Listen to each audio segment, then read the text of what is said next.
Class 9 chapter 6 lines and angle exercise 6.1 का question number 2। तो friends इस क्वेश्चन में कहा जा रहा है कि इन द फिगर 6.14 यहाँ एक फिगर दिया हुआ है और X Y and M N दो लाइन है जो पॉइंट ओ पर इंटरसेक्ट कर रहे हैं। If P O Y angle P O Y 90 degree का है और ए इज टू बी 2:3 है तो सी फाइंड करना है और ये हमारा एंगल सी है। तो दोस्तों ये आपका फिगर है, angle P O Y 90 degree है। तो दोस्तों यहाँ एक एक्स वाई लाइन है एंड एम एन लाइन है, ये दोनों लाइन पॉइंट ओ पर इंटरसेक्ट कर रही है। Angle P O Y 90 degree का है और ए इज टू बी 2:3 है तो एंगल सी फाइंड करना है। बहुत ही ईजी है, देखिए आप क्या लिखेगा, let angle A and angle B is equals to 2x and देखिए 2x एंड 3x रेस्पेक्टिवली, ठीक है, ब्ला ब्ला ब्ला रेस्पेक्टिवली।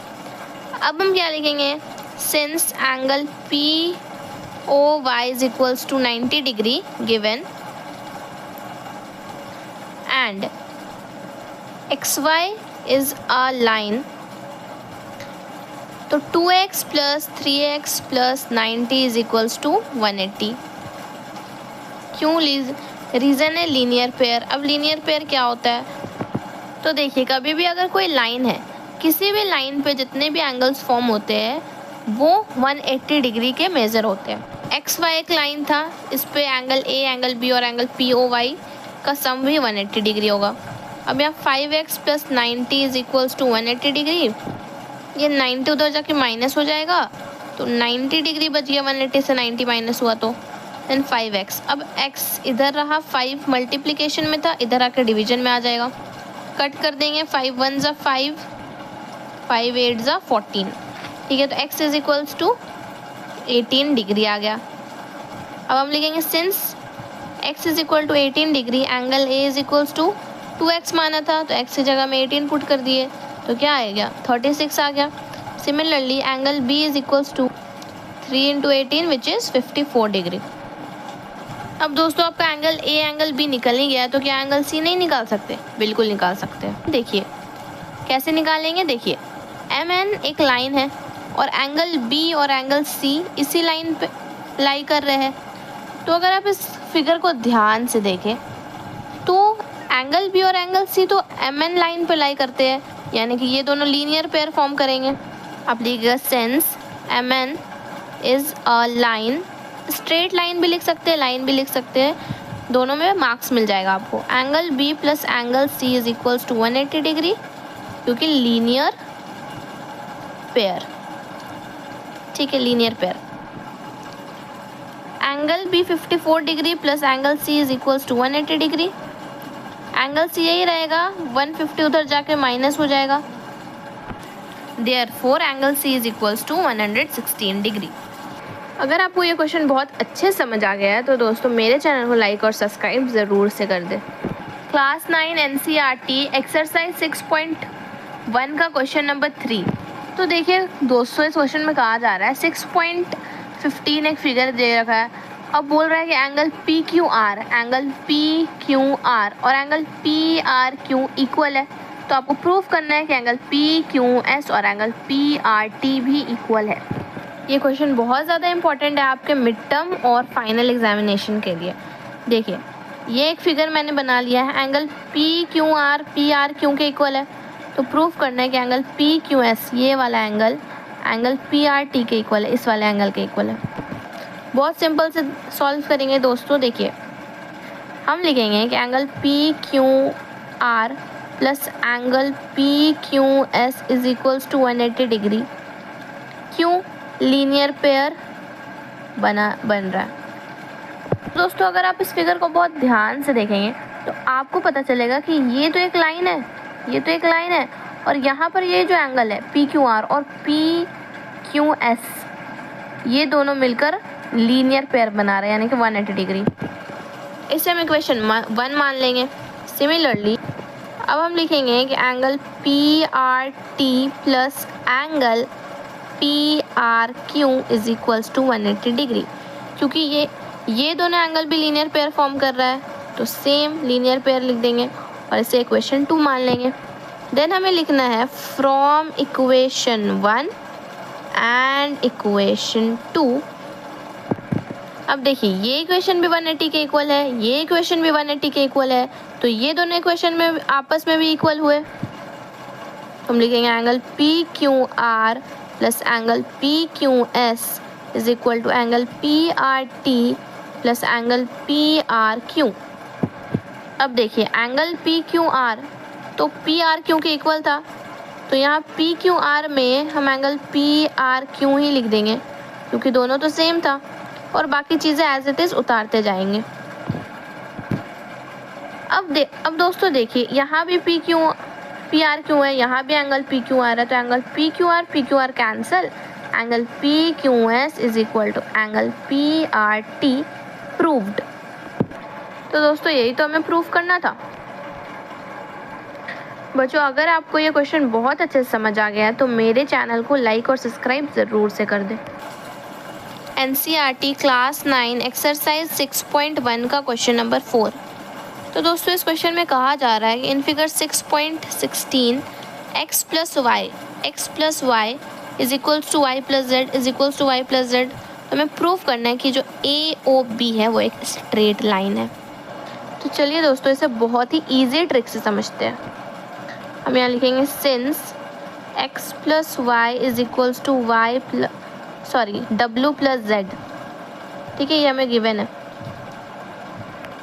अब दोस्तों अगर आप इस फिगर को बहुत ध्यान से देखें तो आपको नज़र आएगा ये जो पॉइंट है O, इसके अराउंड सारे एंगल्स हैं और ये सारे एंगल्स एक कंप्लीट एंगल फॉर्म कर रहे हैं। तो हम यहाँ लिख देंगे angle x plus angle y plus angle W plus angle z is equals to 360 degree. Reason लिखेंगे sum of angles around a point, एक पॉइंट के अराउंड जितने भी एंगल्स हैं उनका सम 180 डिग्री होता है। अब देखिए x की जगह पे तो x रहने देंगे और y की जगह पे y। W प्लस जेड तो x प्लस वाई के ही इक्वल है, तो इसके जगह में हम फिर से x प्लस एंगल y लिख देंगे इज इक्वल्स टू 360 डिग्री। अब अगर आप ऐड करें angle x plus angle x 2 angle x, angle y plus angle y 2 angle y is equals to 360 degree.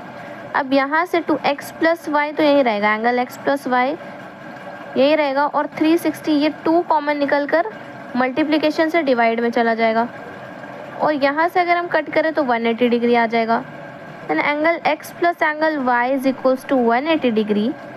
Since angle x plus angle y is equal to 180 degree and we know that sum of adjacent angles is equal to 180 degree, तो हम लिखेंगे therefore AOB is a line. Hope you guys understand it very well. तो अगर आपको ये question बहुत अच्छे से समझ आ गया तो मेरे चैनल को लाइक और सब्सक्राइब ज़रूर से कर दें। Class 9 NCERT question number 5 exercise 6.1। तो दोस्तों इस क्वेश्चन में क्या आ रहा है, in figure 6.17 POQ is a line, POQ एक लाइन है। Ray OR is perpendicular to line PQ से परपेंडिकुलर है OR, यानी कि ये एंगल 90 डिग्री है। OS is another ray lying between rays OP and OQ। OP और OQ के बीच में OS एक रे लाई कर रहा है, तो हमें प्रूव करना है कि angle ROS half of angle QOS minus angle POS है।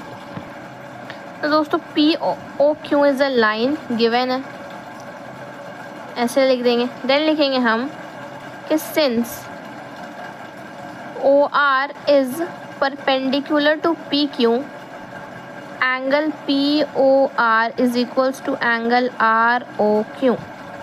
एंगल POR एंगल ROQ के इक्वल होगा क्योंकि OR ने इसको बाइसेक्ट किया है, मतलब ये एंगल और ये एंगल एक दूसरे के इक्वल होगा।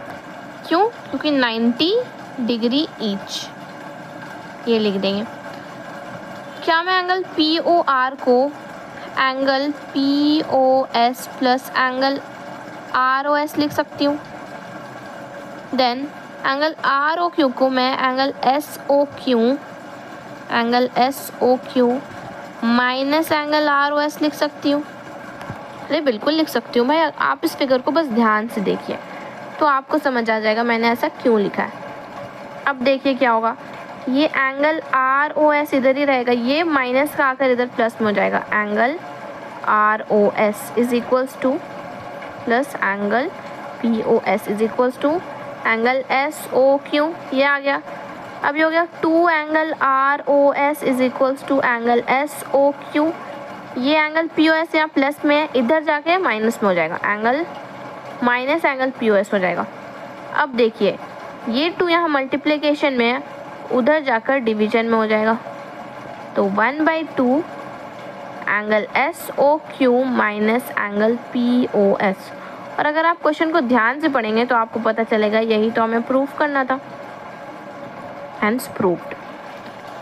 फ्रेंड्स ये क्वेश्चन ऐसे तो इस साल ओमिट था, बट कई बार कई स्कूल्स में ये पूछ दिए जा सकते हैं, एग्जाम्स में दे दिए जाते हैं, क्योंकि लाइंस एंड एंगल्स पर ही बेस्ड है, इसलिए मैंने इस पर वीडियो बनाया। क्लास 9 NCERT एग्जाम्पलर एक्सरसाइज 6.1 का क्वेश्चन नंबर 6। देखिए इस क्वेश्चन में कहा जा रहा है it is given that angle XYZ is equal to 64 degree. XY is produced to point P. Draw figure from the given information. If ray YQ bisect angle ZYP, find angle XYQ and reflex angle QYP. बहुत simple है, आपको बस graph बनाना है या figure बनाना है, उसके बाद सब कुछ फाइंड हो जाएगा। बहुत ही ईजी तरीके से इसे समझेंगे। सबसे पहले कहा जा रहा है कि एक एंगल है XYZ। X है, ये मान लेते हैं Y है, और ये Z है। ओके अब कहा जा रहा है XY is produce two point P, यानी कि इस XY से एक पॉइंट P मर्ज होगा ऐसे, और ये जो XYZ है ना ये 64 डिग्री का है।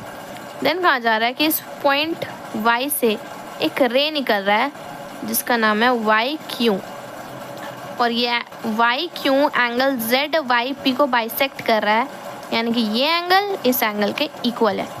तो आपको फाइंड करना है XYQ ये एंगल और रिफ्लेक्स एंगल QYP, QYP का रिफ्लेक्स यानी कि ये एंगल। ओके चलिए फाइंड करते हैं। सबसे पहले आपको लिखना है let angle ZYQ is equals to X। इस वाले एंगल को अगर X डिग्री मान लेंगे तो एंगल ZYQ इक्वल था एंगल QYP के, तो ये भी X डिग्री हुआ। क्यों इक्वल था? क्योंकि सिंस हम लिखेंगे since YQ bisects angle ZYP, ZYP ये आपको रीजन में लिखना है। अब दोस्तों हम लिखेंगे XP इज अ लाइन, क्योंकि XP एक लाइन है तो angle XYZ plus angle ZYQ plus angle QYP is equals to 180 degree. और रीजन आपको लिखना है angles in a straight line. एक स्ट्रेट लाइन में जितने भी एंगल्स होते हैं, क्योंकि XP एक स्ट्रेट लाइन है तो जितने भी एंगल्स होंगे 180 डिग्री। अब वैल्यू पुट करते जाइए। वैल्यू पुट कर दिया 2x plus 64 is equals to 180 degree. अब देखिए 2x यहीं रहेगा, 180 जाकर इधर माइनस हो जाएगा। देन 116 डिग्री को 2 से डिवाइड कर देंगे, ये 58 आ जाएगा x का वैल्यू। अब हमें एंगल ZYP का रिफ्लेक्स फाइंड करना है, तो हम क्या करेंगे, देखिए XP एक लाइन है तो ये एंगल ये तो 180 होगा पूरा, और ये तो 64 है तो 180 प्लस 64 करके हमारा आंसर आ जाएगा। कैसे लिखेंगे, since XP is a line angle हम लिखेंगे reflex angle QYP is equals to 180 degree plus 64 degree, तो ये आ जाएगा 224 डिग्री आंसर है। और इसका रीज़न आपको लिखना है खुद से, आपका होमवर्क है। अब उस सारे क्वेश्चंस का सॉल्यूशन इसी चैनल में अवेलेबल होगा, इसलिए मेरे चैनल को लाइक और सब्सक्राइब ज़रूर से कर दे। मिलते हैं नेक्स्ट वीडियो में। Thank you.